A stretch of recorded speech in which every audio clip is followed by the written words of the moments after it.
So if you follow the channel, you know that I just finished season 1 of The Rising of the Shield Hero. And I thought about doing season 2, right? But it's not on Netflix. I'd have to get a Crunchyroll subscription, which I'm still open to doing. But as I'm scrolling through Netflix, and my life is chaotic, very, very busy, I forgot that they dropped this.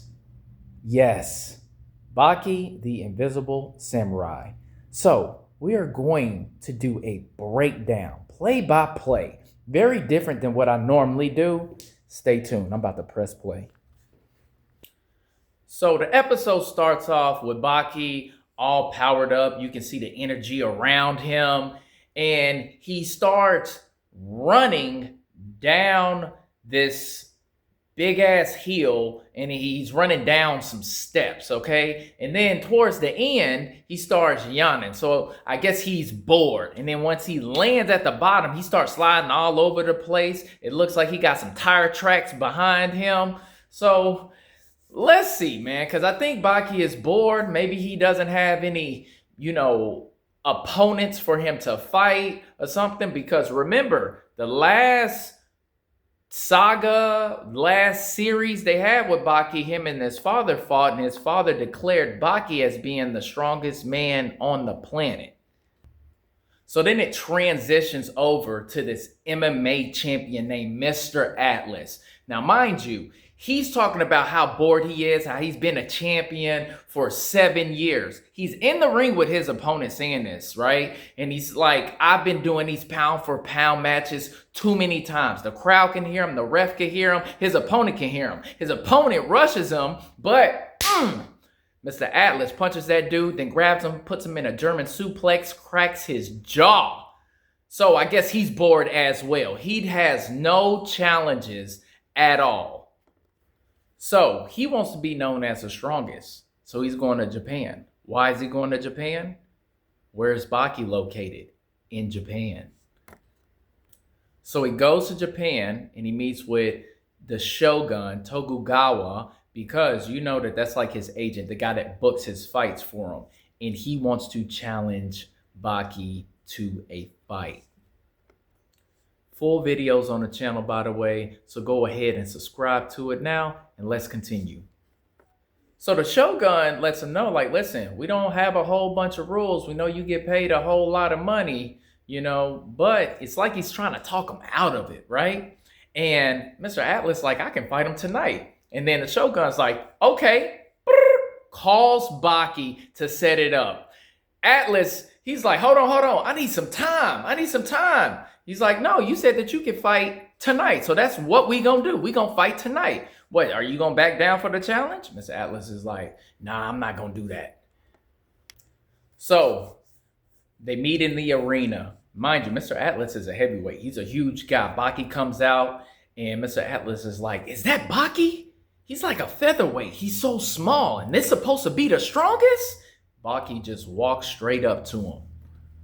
Now, Mr. Atlas notices Baki is covered in scars. So he realizes that Baki is battle tested. He knows that, hey, Baki has been to war for a long time.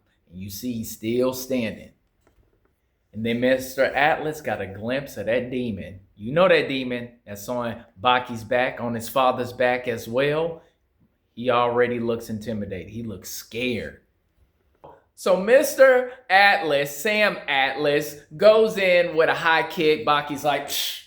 And then he tries to go with a straight. Baki's like, shh. And then Baki grabs him by his head and starts shaking it. And then he blacks out. Fight is over. Light work. So the Shogun and the Prime Minister go to this lab and they go all the way down to go see something. We about to find out what though. So they finally reach the bottom and the Prime Minister is like, what is going on here? What is this base doing here? Why don't I know about it? How come I wasn't notified? And Tokugawa, the Shogun, he's like, I'm creating a human being. What the hell is going on here?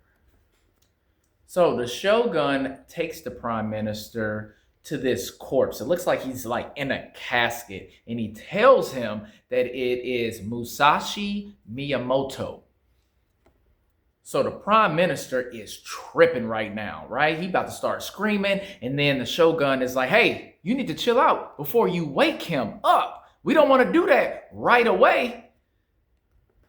Okay, so they're trying to clone him. They're harvesting his DNA and trying to resurrect him. Prime minister is like, y'all got to stop this because y'all are breaking the law. So Dr. John had finally got his hands on a T-Rex spine, and he split that thing open, and he found blood vessels and soft tissue. So he started extracting the DNA and genes from it, and then he ends up getting hired by Shogun Tokugawa because Tokugawa says, hey, I want to make a human. Now, Dr. John is like, nah, I don't know if I want to do this because it's taboo. But when Tokugawa told him who he wanted to clone, he signed up for it. Now, Musashi Miyamoto is the most famous swordsman in history. He's a legendary samurai. Now, I ain't finished watching this yet, but I'm thinking, hey, Baki needs a challenge. He's bored, and I think Tokugawa is like, listen, I'm about to clone somebody from history to give you a run for your money, Baki. So Tokugawa built him a huge facility to work in. And then Dr. John was like, nah, I'll do this whole thing for free. I think he lost his damn mind. Nothing in this world is for free, okay? I don't care how passionate you are about anything. You're going to do all of this research. You're going to resurrect and clone, you know what I'm saying? This figure, this master swordsman for free? This dude's tripping. All right, so Baki just got done training, and all of a sudden, he senses somebody's heartbeat that he does not recognize. And then it flips back over to Dr. John, and they end up splitting Samurai Miyamoto, and they're seeing arteries and everything like that, getting all excited about it. This is starting to get good. So Baki starts running, trying to, get his bearings back in order, but he's still trying to figure out where that mysterious heartbeat is coming from, right? So he thinks, hey, maybe I'm doing all of this yawning and stuff because something is actually coming, and then the episode ends. So far, so good, y'all. I'm liking what I'm seeing. I love all of Baki's series, sagas, movies, all of that type of stuff. So stay tuned for episode 2. Don't forget, like the video, sub to the channel. Catch y'all later. Peace.